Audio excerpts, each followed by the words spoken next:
Everybody, in today's video we are going to see about Ayurvedic spring regime.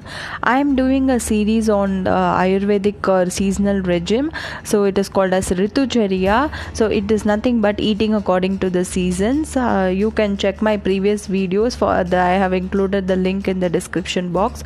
So in today's video we are going to talk about Ayurvedic spring regime. Spring is the time between mid-March to mid-May. So what happens during this season, why there are more diseases, what kind of diet, what kind of lifestyle we should follow, all those things are what we are going to discuss in this video. Chalo, let's get started.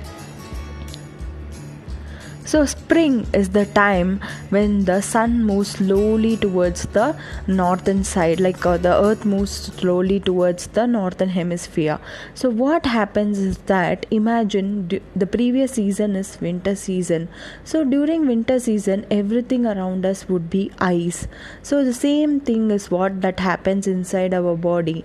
Everything inside us, the kapha inside us solidifies during the winter season, and slowly during the spring the sun's rays starts coming. So this kapha, when it meets the fire slowly starts changing it into the liquid state. The ice in the atmosphere slowly starts liquefying.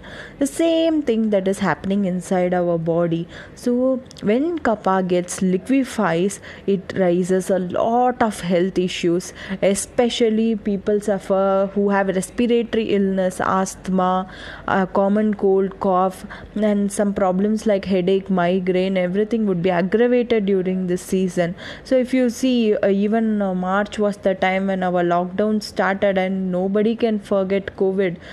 So this is something that was discovered in ancient days. Ayurveda has prescribed this 5,000 years ago, that these are the seasons we should be careful, and we should be very, very mindful about what kind of diet and lifestyle we follow during this time. So it is very, very helpful if we follow Ayurvedic seasonal regime. We are definitely going to lead a healthy life. So what happens is, the strength of your body will also be medium. During the cold season the moon will be dominant, and during the summer when the sun starts coming out, the sun will be dominant. So when the moon is dominant, we will have strength, and when the sun is dominant, the sun takes away our strength. So the strength of the body will be medium during this season. So if you see, kapha that aggravates, that is what we discussed in previously. And when this kapha liquefies, imagine something liquefying inside our body slowly goes and falls over the fire. This fire is nothing but the digestive fire. So this digestive fire is also put off by this liquid. So your digestion power will be very low. So you should always eat light food during this season. So the diet is mainly easily digestible and moisture free, and during winter season you are advised to take heavy food, but during this season you should take only bitter, pungent and astringent taste, something that is light and easy to eat.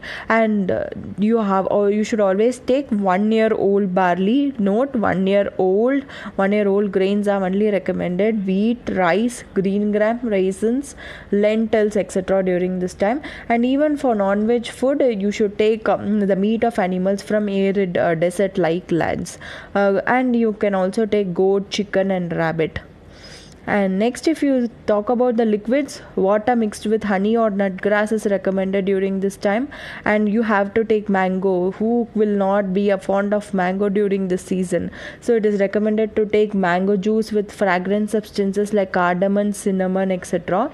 And foods to avoid, as we know, like anything heavy that is very hard to digest should never be taken. So tastes that are to be avoided is sweet, sour, salty and oily food. No new grains, cold drinks, curd, everything should be avoided during this season, because these things increase the kapha inside our body. So about the nap, so sleeping during daytime should be avoided, because sleeping during daytime will increase the kapha dosha in our body. And sex is also recommended only once in 3 days. So during winter season you can have daily, but sex here is recommended only once in 3 days, because when the sun is like powerful, the power of your body will be low. So sex is also recommended only once in 3 days. So the lifestyle to be followed, Ayurveda says a healthy person, the first thing when a healthy person wakes up in the morning, the first thought that it comes for him is eliminating waste from the body. So starting with eliminating the waste, then we have to brush our teeth and go for oil pulling. You might wonder, I said in the previous slide that you should not include anything that is oily, but here in this oil pulling we are not going to take it inside, we are just going to hold it in our buccal cavity and spit it out. So oil pulling is recommended because it helps to mitigate the kapha dosha that is aggravated. And you should also massage your body only with dry powders, not with oils. And post that you should use a perfume that is made from edible camphor, sandalwood, aguru, saffron. You use this perfume and see, and you will love it so much. It helps you to feel very, very fresh. It rejuvenates you and you would be very active and happy throughout the day.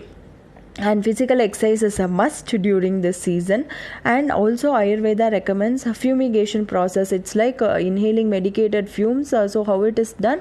It is always done with cow dung cake, camphor, and the herbs appropriate to that season are added, and the fumes are inhaled. So this helps to mitigate the kapha dosha.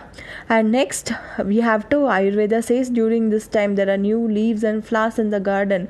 So you should be spending your time with garden and with people whom you love so much during the evening or afternoon time. So next there are therapies. There are 2 therapies suggested. So these 2 therapies help to control the kapha dosha that is aggravated. One is nasya. Nasya is like pouring medicated oil or ghee inside your nostrils. So this helps to control problems like common cold, migraine, and everything that is caused due to the kapha dosha aggravation. And next is the vamana therapy. Vamana therapy is nothing but medicated that is induced vomiting.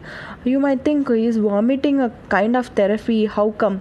So Ayurveda says that during this vamana therapy, what happens is that previous day they give you food that aggravate kapha, and next day you would be given decoctions of herbs like licorice and something that will help induce vomiting. So this will help you like bring out all the excess kapha in your body, and you will really feel very light after this therapy. So eliminating waste, we have 2 ways of eliminating waste. One is through vomiting and one is through excretion. So these are the ways through which we have to control the dosha that is getting aggravated. So this is a kind of a therapy suggested in Ayurveda, which is very, very effective in controlling the aggravated kapha. I hope these guidelines would help you a lot during the next spring season. So plan it according to Ayurveda so that you lead a healthy and happy life. I know you would be finding it new. So once you start following it, it would be very, very helpful, and you will find the changes. You will find the magic that happens due to it. If you like my content, please do like this video, share it with your friends, and subscribe to my channel. I will meet you in my next video with another new season. Until then, bye.